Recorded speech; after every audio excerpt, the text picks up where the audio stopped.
In a single word, beech is about intolerance.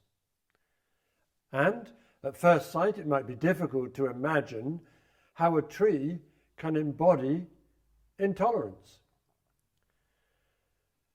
Perhaps this is where we need to follow in the footsteps of Dr. Bach and actually spend time in a beech wood or with beech trees. This is not easy to do if you're in South America, and so I will try to give you a flavour of the experience. Beech trees are tall columns reaching upwards, with a canopy of leaves like a high ceiling which blocks out much of the light. This is the first thing which we should note about beeches. They are greedy for light and want to outgrow all others so as to maximize their capture from the sun.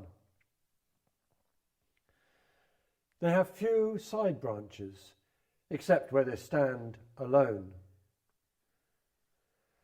The smooth bark is green-grey and has none of the furrows or cracks which we normally see in mature trees such as oak or sweet chestnut. Because the canopy of leaves takes most of the light, there is no understory of smaller trees or shrubs. The only flowers that can live there are those that flower early in spring before the beech buds open to take the light. So a beech wood is never rich in species, and you might have to search to find 4 or 5 others there. And it is this way of exclusive use of light and space that leads us to think of intolerance. An oak wood, by contrast, welcomes species diversity. There is more to the story than just the selfish taking of light, preventing the growth of others. When the leaves fall in autumn, they are slow to rot and create an infertile layer beneath the tree which prevents other plants from growing there. In this way, the beech tree keeps the ground clear to allow the roots to spread out across the floor of the wood. This is important because beech roots do not go deep, and the stability of the tree is maintained by the hold on the surface of the land. Thus, we might say that beech, as an emotional state, is rather superficial. Another factor in this is the fact that beech trees thrive on chalk and limestone, and on this rock type the soil is often thin. So there is little opportunity for the roots to dig deep. However, they still stay close to the surface even when the soil is deep.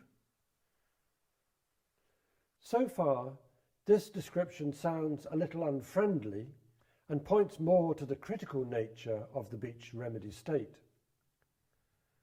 But I have to say that beech trees are incredibly beautiful.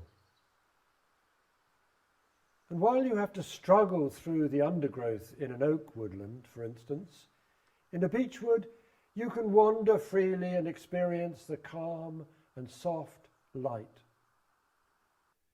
It is like being in a cathedral, but one of nature, not one built by man. Bach says of a person in a beech state that they need to understand the different ways that each individual works towards their own perfection. And there is a kind of perfection in the whole of the beech tree. The leaves are perfectly folded with delicate veins, soft hairs, and a simple, regular geometry. The flowers have an exotic and rather mysterious structure. The males are dangling catkins in a spherical form. And the females, on the end of the twigs, are like a strange sea creature held in the four-part shell of the sepals. Eventually, 4 nuts will form in the cup, and this fourness, like the roots, point to the earthbound nature of the beech remedy state. We say of a person who is beech that they are always correcting the faults of others. And certainly there is a kind of outward perfection here. We actually see it in the timber, which traditionally is used to make furniture because of the flawless grain and straight lines.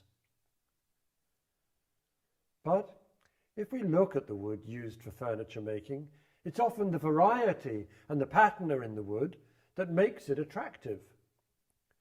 So straight lines are not the only way to grow, whether we're a person or a tree. Transpose this matter of straight lines into the garden, if you can. The way that some people approach the subject insists on everything being controlled and all the plants set out in straight lines like ranks of soldiers on parade. But there can be a more subtle approach, which allows plants to find their own ways to grow. So that a part of the experience for a gardener is to explore how plants develop and make choices. Bach writes, in the case of beech remedy, that although much appears to be wrong, there is a need to see the good growing within. The quirks and irregularities of life can be seen and allowed to grow without interference.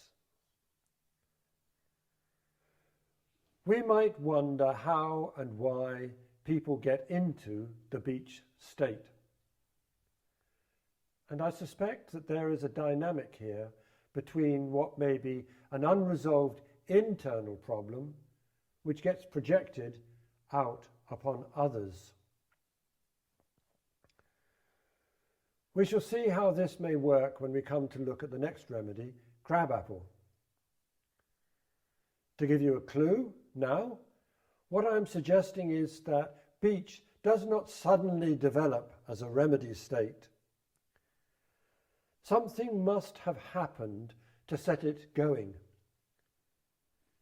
It may be some small internal emotional disorder that makes us want to control and order the external world. Perhaps it happens because we cannot properly control ourselves.